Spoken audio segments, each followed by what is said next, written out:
pouvez y aller. Donc, bonjour à tous, rebonjour. Donc, moi, je suis Pierre Sugobert, je suis maître de conférence au laboratoire d'hématologie de Lyon-Sud, donc qui fait partie du grand laboratoire d'hématologie des Hospices civils de Lyon. Et je voudrais aujourd'hui, du coup, vous raconter quelques expériences de notre laboratoire en intelligence artificielle. Et ce qui est amusant, c'est que sans se coordonner avec Marie-France Calu, j'ai commencé aussi mon topo par essayer de définir un peu l'intelligence artificielle, mais peut-être pas du tout, vous verrez pas du tout à la manière d'un juriste, mais beaucoup plus de façon plus amateur, en commençant par montrer ces quatre représentations actuelles de l'intelligence. Donc, dernière fois que j'ai été chez Darty, j'ai été sidéré de voir que des aspirateurs pouvaient être considérés comme intelligents.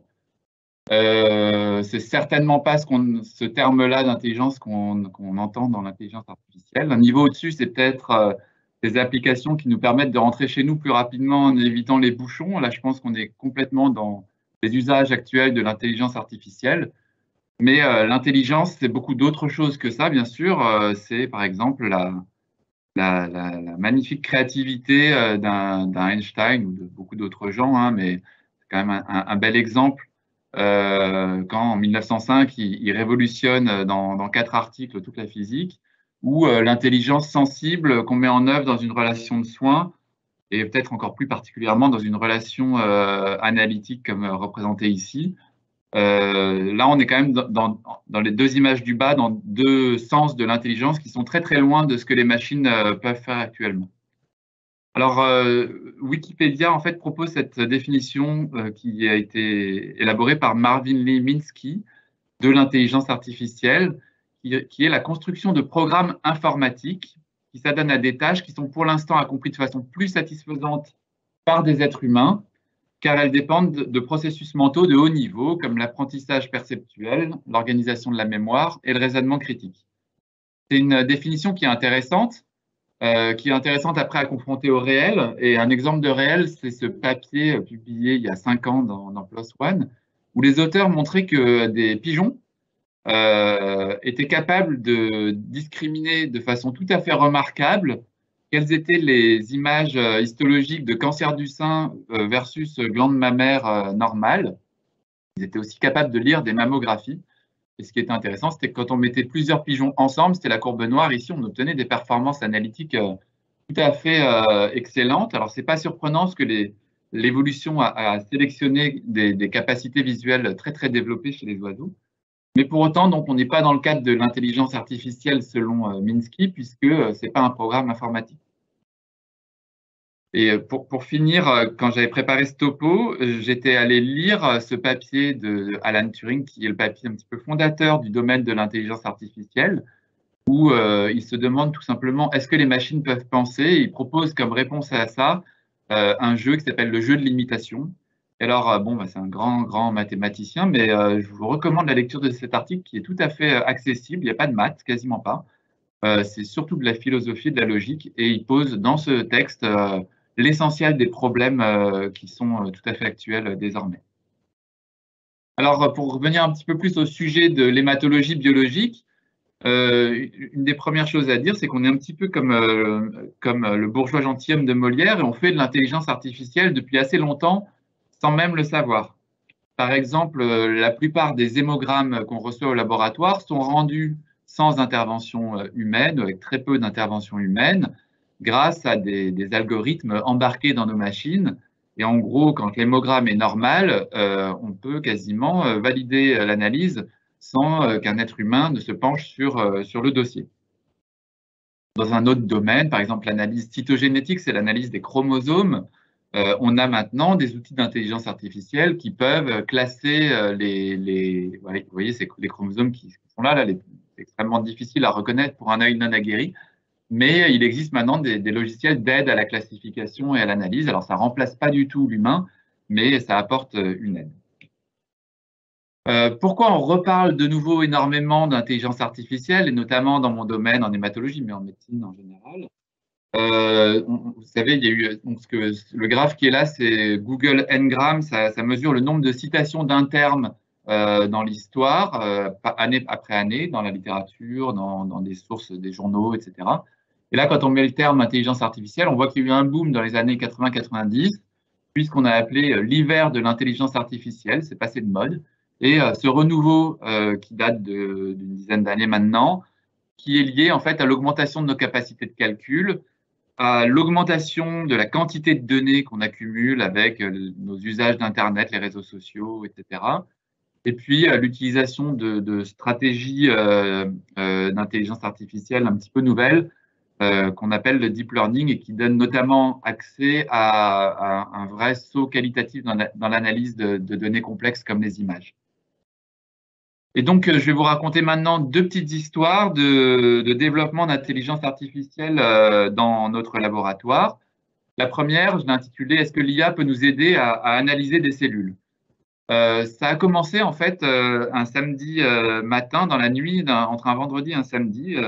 J'étais d'astreinte, il existe aux HTL une astreinte d'hématologie biologique pour donner une expertise sur l'aspect de cellules du sang en cas de besoin. Et là, on m'avait appelé pour un patient qui était donneur d'organes, donc en état de mort cérébrale, et qui avait trop de lymphocytes dans son sang, et on me demandait si cette hyperlymphocytose, ça correspondait à une maladie du sang, à une leucémie lymphoïde chronique par exemple, ou si c'était réactionnel au stress que le pauvre homme venait de vivre, et est-ce qu'on pouvait prélever les organes. Donc je me suis déplacé, et j'ai regardé les cellules au microscope, et je me suis dit, l'aspect morphologique, ça fait plutôt réactionnel, donc on pourrait greffer les organes, mais je n'étais pas 100% sûr de moi, et je me suis dit que si jamais je me trompais et qu'on greffait des organes d'un patient qui a un cancer du sang à des receveurs, il y avait un risque que ces patients développent un cancer receveur et que c'était vraiment de ma faute. Dans ce cas-là, ça aurait été vraiment de ma faute. J'ai suivi le serment d'Hippocrate et je me suis dit qu'il fallait d'abord ne pas nuire et je leur ai dit de ne pas greffer ces organes. Et malheureusement, j'ai eu la réponse à la fin. C'est heureux que j'ai eu la réponse, mais je m'étais trompé. Puisque le lundi matin, on a pu rallumer notre cytomètre qui ne marche que le lundi et qui nous a permis de dire qu'on aurait pu greffer ces organes et que je m'étais trompé. Alors, comment aurait-on pu éviter cela? La première réponse, ça pourrait être en faisant participer à l'astreinte des biologistes un peu plus expérimentés que moi. C'est certain qu'on n'est pas infaillible, mais cette diapo juste pour justifier mon salaire, pour dire que la cytologie est une discipline difficile, et là, c'était un exemple d'évaluation externe de la qualité où on avait donné un cas vraiment typique à peu près 800 biologistes ou techniciens. Et vous voyez le camembert là, on ne va pas rentrer dans les détails, mais vous voyez la diversité des réponses de ces spécialistes sur l'analyse de la morphologie de ces globules blancs, alors que le cas était vraiment typique. Donc la cytologie est une discipline difficile où on se trompe facilement. Alors là, c'est un peu l'histoire de ce projet, c'est que je me déplace en vélo en écoutant des podcasts. Donc j'ai écouté une fois une émission de la méthode scientifique où était invité Yann Lequin, qui est comme un des pères du deep learning, qui parlait de son ami Jean Ponce à l'École normale supérieure de Paris, qui est très spécialisé en analyse d'images. Donc je l'ai contacté, il m'a mis sur la voie de Nikos Paradios, puis de Maria Bakalopoulou, qui travaille à Supélec à Paris, et on a commencé à discuter. On s'est dit qu'on pourrait sûrement travailler ensemble à cette question. Et voilà un peu ce qu'on a fait. On a pris environ 200 patients qui avaient trop de lymphocytes dans leur sang au laboratoire, avec une non-opposition à la pratique de la recherche. On a acquis des images sur un automate. Et puis, pour chacun de ces patients, on avait la réponse, le gold standard diagnostique, à savoir l'immunophénotypage, qui nous permettait de dire de façon certaine si les patients avaient ou non une hémopathie. On a coupé cette cohorte en une cohorte d'entraînement, de validation et de test, comme c'est couramment fait. Vous voyez un peu les images dont disposaient nos collègues qui faisaient de l'IA. Et on a essayé d'entraîner des modèles. Alors, ce qui était compliqué dans ce cas-là, c'est que l'IA est tout à fait capable de distinguer si l'image qu'on lui montre, c'est une tomate ou une pomme. L'exemple classique, c'est un chat ou un chien. Par contre, dans le cas qui nous intéresse, ça ressemblait plutôt à ça. C'est-à-dire qu'un patient qui a une lymphocytose tumorale avec des cellules cancéreuses, il y a beaucoup de cellules cancéreuses, on va dire de tomates, mais il y a aussi des cellules normales qui se promènent. Donc, en fait, on a un label pour le SAC. On sait que le patient a un cancer du sang, mais pas image par image. et de même si le patient a une forme réactionnelle. Et ça, c'est beaucoup plus compliqué à prendre en charge pour nos collègues qui font des mathématiques appliquées. Et alors, je ne rentrerai pas dans ces détails, mais si ceux qui sont intéressés pourront aller lire le papier. Voilà en gros comment mes collègues de Supélec ont résolu le problème, en fait, en faisant intervenir du multi-instance learning, c'est-à-dire que ça prenait en compte plusieurs données de nature différente et un peu de deep learning pour l'analyse des images. Et au total, ça nous donnait un score entre 0 et 1, 1 étant c'est une lymphocytose tumorale et 0 c'est une lymphocytose réactionnelle. On a comparé déjà les humains, donc il y avait 12 de mes collègues du laboratoire, versus l'intelligence artificielle, et les résultats étaient tout à fait similaires. Vous voyez, là, les biologistes avaient à peu près 77% de résultats corrects, de classification correcte, alors que les différentes approches d'intelligence artificielle étaient dans les mêmes eaux, et celui qu'on a gardé finalement, c'était celui qui est ici avec 82% de résultats corrects. L'intérêt de l'IA, en l'occurrence, c'était que c'était plus reproductible. Donc, ce qu'on a fait pour tester ça, c'est qu'on a pris un tube de sang d'un patient, on a réalisé 5 frottis sanguins différents, et les 5 frottis sanguins, on les a analysés chacun 5 fois pour mesurer si l'IA donnait toujours le même résultat. Et voilà ce que ça donne. Donc là, c'est 5 patients différents. Par exemple, ici, c'est les taches, les points orange, marron et jaune, c'est à chaque fois une mesure, tout ça pour le même prélèvement sanguin. Et vous voyez que c'est relativement homogène ici, il y a un petit peu de variabilité ici. Chez ce patient, on a des résultats plus homogènes, etc. Globalement, on était quand même assez satisfait de voir ce niveau de reproductibilité. Et pour aller un petit peu plus loin encore, on a décidé de se lancer dans une étude randomisée où on avait 39 cas de lymphocytose modérée, là où on a des difficultés clairement à classer les cas. Et on a randomisé pour plein de biologistes, est-ce qu'on leur donnait ou pas l'information de l'intelligence artificielle? Je leur avais présenté avant les performances de l'étude. Alors, si on regarde tous les biologistes, le fait d'avoir accès au score de l'intelligence artificielle, ça permet de diminuer d'environ 5% le taux d'erreur. Ce qui est intéressant, c'est que si on prend les biologistes seniors, c'est-à-dire les PH expérimentés, qui savent très très bien faire de la cytologie, là, l'intelligence artificielle a plutôt tendance à leur nuire, c'est-à-dire à les induire en erreur. Alors que quand on prend les plus jeunes, les assistants, les internes de niveau 2, etc., eux, en l'occurrence, ils tirent un grand bénéfice de l'intelligence artificielle. Alors, il y a plusieurs interprétations possibles. Soit ils sont pas très bons en cytologie, donc ils peuvent beaucoup progresser. Ça, c'est l'explication pas sympa pour eux. Et l'explication sympa pour eux, c'est de dire qu'ils sont peut-être plus souples que les gens plus expérimentés pour intégrer un nouvel outil dans leur démarche, dans leur raisonnement. La deuxième histoire que je voulais vous raconter, c'est aussi savoir si l'IA peut se substituer à l'analyse morphologique. Et ça part aussi d'une erreur que j'ai faite. Alors, vous allez vous dire que vraiment, il ne faut pas tomber les fois où je suis d'astreinte. Mais encore une fois, je pense que les erreurs que je fais, malheureusement, je ne suis pas les seuls à les faire.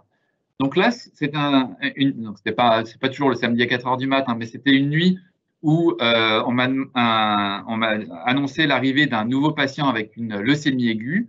Et la grande question qu'on se pose quand on a un diagnostic de leucémie aiguë en hématologie, c'est est-ce que c'est le sous-type qu'on dit promyélocitaire, parce que c'est un sous-type, vous voyez, qu'on sait parfaitement le guérir, il y a un plateau, donc c'est une des rares leucémies aiguës qu'on peut guérir, à condition qu'on commence le traitement spécifique assez vite, parce que sinon, il y a énormément de mortalité au tout début du diagnostic liée à des complications hémorragiques. Donc, dans cette maladie, l'enjeu, c'est de reconnaître très rapidement le diagnostic. Et cette reconnaissance rapide du diagnostic repose, dans un premier temps, sur l'analyse cytologique. Donc, on se retrouve avec la même difficulté. Et en l'occurrence, moi, j'ai regardé les cellules et j'ai dit, oui, c'est bien une leucémie aiguë promyélocitaire. Donnez-lui le traitement spécifique qui s'appelle l'acide rétinoïque. Et là encore, les techniques complémentaires m'ont donné tort et ce n'était pas une leucémie aiguë promyélocitaire. Donc, je me suis dit, mince, comment faire pour ne pas me tromper dans cette situation? Et là, on a eu une démarche un petit peu différente. On s'est dit, est-ce que ça serait possible de faire un diagnostic de leucémie aiguë promyélocitaire sans même avoir à mettre les yeux sur le microscope? Donc, on a pris toutes les leucémies aiguës promyélocitaires qu'on avait diagnostiquées ici à Lyon Sud. Et on a inclus aussi dans l'étude des cas témoins de leucémie aiguë myéloïde, donc qui ressemblent beaucoup, mais qui sont non promyélocytaires, avec au total 222 patients. C'était le travail de thèse de Estelle Chély, qui était interne au laboratoire, qui soutiendra bientôt sa thèse. Elle a recueilli les données de biologie de base, c'est-à-dire les données numériques des automates, de biochimie, d'hématologie et d'hémostase. Et puis, on a encore coupé notre cohorte en cohorte d'entraînement et de validation. On a testé plusieurs approches d'intelligence artificielle. Il y en a qui marchaient vraiment pas bien, comme celle-ci. Il y en a d'autres qui marchaient bien. Et celle qu'on a gardée s'appelle le gradient boosting. Cette approche de gradient boosting sur cette cohorte initiale nous disait qu'en fait, en retenant uniquement, alors là, il y en a. On a finalement gardé uniquement 8 paramètres, pardon, j'en ai laissé un petit peu trop, qui étaient hautement prédictifs pour un patient donné pour savoir s'il avait ou non une leucémie aiguë promyélocytaire. Et donc, on a gardé uniquement ces 8 paramètres. Et comme tout le temps, quand on développe un outil, c'est bien de développer un outil qui marche, mais le risque, c'est après quand on l'applique à d'autres types de patients, dans un autre centre, dans un autre hôpital, une autre période, ça peut tout à fait se casser la figure. Là, on l'a appliqué à 3 autres cohortes rétrospectives de l'hôpital Cochin, de Grenoble et de Nantes, et à une cohorte prospective qu'on a constituée depuis début 2020 à Lyon Sud. Et vous voyez, les performances sont excellentes dans chacune de ces cohortes, avec une R sous la courbe globale, donc qui traduit en gros les performances. L'idéal, ça serait que le score soit de 1, et là, il est de 0,96, ce qui est quand même pas mal du tout. Et ce qui est intéressant, en fait, c'est que cet algorithme, enfin, cet outil, nous donne un score de confiance. Et pour 2 tiers des patients, vous voyez en bleu ici, le score de confiance est supérieur à 99. Et dans ces cas-là, à part pour un patient sur 244 ici, la prédiction de l'algorithme est correcte. Ce qui veut dire en gros que quand on m'appelle la nuit pour un patient, je peux faire tourner cet algorithme. Si le score de confiance est supérieur à 99, je suis à peu près certain du résultat que va émettre l'algorithme. Et donc, les collègues avec qui on bossait ont développé aussi une interface web pour qu'on puisse utiliser cette approche dans tous les laboratoires. Et du coup, je vais conclure cette présentation avec peut-être mes recommandations sur comment mener à bien un projet d'IA. Comme tout projet de recherche, je pense que la pertinence de la question clinique est fondamentale. Et alors, vous avez remarqué que j'aime bien partir de mes erreurs, mais après, il peut y avoir d'autres stratégies. Ce qui est important aussi, c'est d'avoir beaucoup de données, le plus possible. J'ai l'impression que quand on parle avec des data scientists ou des mathématiciens, des maths appliquées, ils en veulent toujours plus. C'est très important d'avoir un gold standard orthogonal, c'est-à-dire de pouvoir mettre un label de certitude sur les échantillons qu'on va analyser. Plusieurs centres, histoire d'éviter des effets d'overfitting, c'est-à-dire de développer des modèles qui ne marcheraient que dans une situation qui est celle dans laquelle on s'est entraîné. Et bien sûr, avoir à l'idée qu'on est soumis à des réglementations de la recherche qui peuvent être parfois un petit peu compliquées à gérer. Et puis après, il y a 2 possibilités à mon avis. Soit on devient soi-même un informaticien ou capable de faire un peu de Python ou des choses comme ça. Soit il faut travailler avec des gens qui font ça pour vous et avec lesquels vous pouvez échanger. Je pense qu'on ne peut pas devenir soi-même un excellent data scientist si on ne fait pas ça à temps plein, mais certainement on peut apprendre des choses. Et moi, j'avais lu par exemple ce livre qui, je trouve, était extrêmement intéressant et extrêmement pédagogique pour comprendre ces données. Et je voulais juste terminer avec cette phrase que je trouve très belle de Paul Valéry. Si la médecine arrivait quelques jours dans les diagnostics et dans la thérapeutique correspondante à un degré de précision qui réduisit l'intervention du praticien à une série d'actes définis et bien ordonnés, le médecin deviendrait un agent impersonnel de la science de guérir. Il perdrait tout ce charme qui tient à l'incertitude de son art et à ce qu'on suppose invinciblement qu'il y ajoute de magie individuelle. Et je trouve que cette phrase est belle, il y a 100 ans à peu près, et nous rappelle que notre métier n'est pas juste d'appliquer des algorithmes validés et créés de toutes pièces. Mais c'est aussi, il y a une part de création dans chacun des actes médicaux qu'on fait. Et je pense qu'on doit aussi se battre pour que cette dimension ne soit pas écrasée par les outils technologiques nouveaux. Voilà, je vous remercie beaucoup pour votre attention et je suis tout à fait disposé à répondre à vos questions. Un grand merci Pierre, c'est vraiment un super exposé. Est-ce qu'il y a des questions en ligne?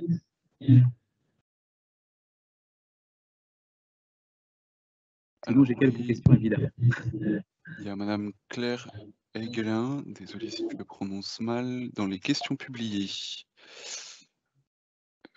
Elle demandait si vous travaillez avec des labos de recherche et si vous aviez un ou plusieurs ingénieurs dédiés à l'IA qui utilisent vos données. Alors, sur les questions, le premier travail que je vous ai présenté, oui, c'est avec, ça a été d'ailleurs l'objet, une partie d'une thèse d'un mathématicien. Donc, c'était avec un labo à Centrale Supélec, donc un labo de recherche fondamentale en maths appliquées. Le deuxième projet, ça a été fait avec un copain qui est ingénieur, qui bosse dans une boîte et c'était plutôt un échange autour d'une bière l'été dernier et on a mis ça au point. Et dans mon laboratoire, j'ai pas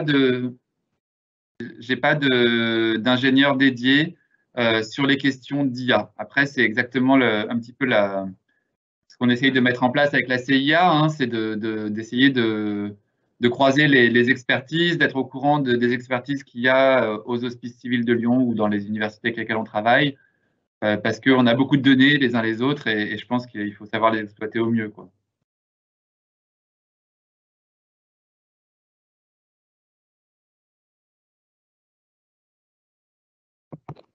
Très bien, Monsieur Roy, vous aviez des questions? Oui, tout d'abord, merci pour l'exposé superbe et puis surtout ce rebondissement sur ce que tu identifies erreur et on ne progresse que de ces erreurs. Évidemment, l'analyse des erreurs, c'est aussi comme ça qu'apprennent les algorithmes d'apprentissage profond. Donc, mais ma question, c'était, tu as défini 2 sujets de recherche dans des situations où le système de diagnostic visuel ne répond pas à la demande. Et j'ai trouvé ça particulièrement pertinent. Est-ce que ça veut dire que tu privilégies dans les axes de recherche à creuser ceux pour lesquels aujourd'hui il n'existe pas de réponse ou ceux pour lesquels les réponses actuelles pourraient être remplacées par d'autres pratiques? Le premier sujet, il existe actuellement une réponse, hein, c'est les gens comme moi qui regardent les cellules au microscope. Donc, après, je suis pas satisfait de la qualité de cette réponse, c'est-à-dire que, tu vois, on est autour de 80% d'exactitude. Alors là, c'était dans des conditions qui sont difficiles pour les biologistes. Ils n'avaient pas l'intégralité du dossier médical et tout. En vraie vie, je pense qu'ils sont au-dessus, hein. Mais ils ne sont pas à 100%, ça c'est sûr. Et donc, il existe une réponse, mais effectivement, on aimerait optimiser pour être à 100%, quoi. Le deuxième sujet, c'est pas vraiment une question pour les Hospices civils de Lyon, par exemple, parce que on a une astreinte de gens extrêmement spécialisés dans l'analyse d'images 24/24. Par contre, à mon avis, c'est un vrai sujet pour les hôpitaux de plus petite taille où la reconnaissance précoce de cette maladie ne peut pas reposer sur une expertise cytologique de très haut niveau 24 heures sur 24. Ok, puis ma deuxième question, ça correspond à la décision en situation d'incertitude. Et on a l'impression qu'il y a ce rêve d'une IA qui apporterait un diagnostic qui ne comprendrait aucune probabilité d'erreur, alors qu'en fait, l'IA pourrait contribuer et devrait contribuer à améliorer dans la prise de décision celle-ci en diminuant la probabilité d'erreur. Comment est-ce qu'on peut communiquer auprès des patients et auprès de la population générale sur le fait qu'il restera toujours, dans la plupart des situations médicales, un degré d'incertitude lié à la nature même de ce qu'est la médecine et les processus sans doute stochastiques des maladies?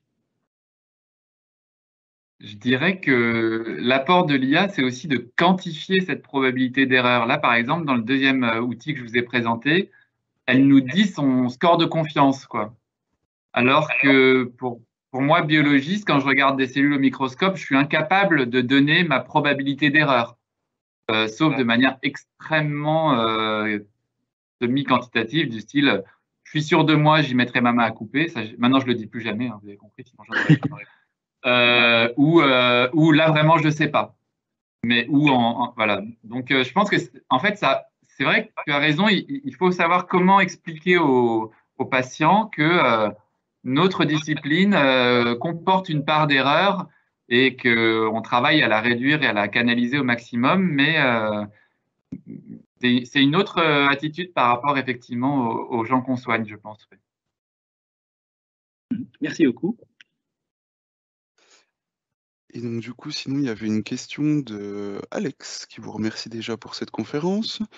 Et sa question était, pouvez-vous de quelle manière, dans la première histoire, les résultats de l'IA pouvaient-ils nuire à des pros expérimentés? C'était dans le cas où l'IA avait fait des erreurs d'interprétation. Je ne sais pas si ça rejoint la question de Monsieur Roy. Oui, en fait, par exemple, ma collègue très expérimentée voit un cas, elle pense que c'est réactionnel, elle regarde le score de l'IA, elle lui dit non, moi je suis quasiment sûr que c'est tumoral, l'IA s'est plantée, elle va changer son diagnostic et du coup, elle va être induite en erreur par l'IA qui fait d'autres types d'erreurs que le biologiste en fait. Ce qui me semble vraiment intéressant dans ce résultat, c'est que c'est pas un outil et c'est tout, c'est quel outil, pour quel public, quelle utilisation, dans quel contexte. C'est-à-dire, je crois que je recommanderais à des assistants d'utiliser cet outil éventuellement. Je ne suis pas sûr que je recommanderais à des PH expérimentés d'utiliser cet outil parce qu'ils sont déjà bien meilleurs que l'IA en fait. Donc, c'est comme un marteau en fait. Hein. C'est bien si on a un clou à planter. Par contre, si on doit ouvrir une serrure, il vaut mieux une clé, quoi. Enfin, voilà, chaque outil, il faut bien savoir dans quel contexte on va l'utiliser.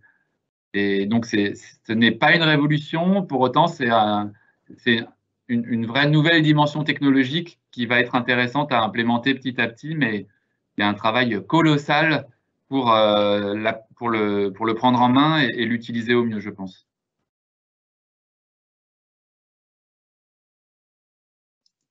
Eh bien, merci beaucoup, en tout cas. Il n'y a pas d'autres questions dans le chat, en tout cas, de la part des participants aujourd'hui. Je ne sais pas si Monsieur Roy ou Madame Calu en avaient d'autres pour vous. D'accord, parfait.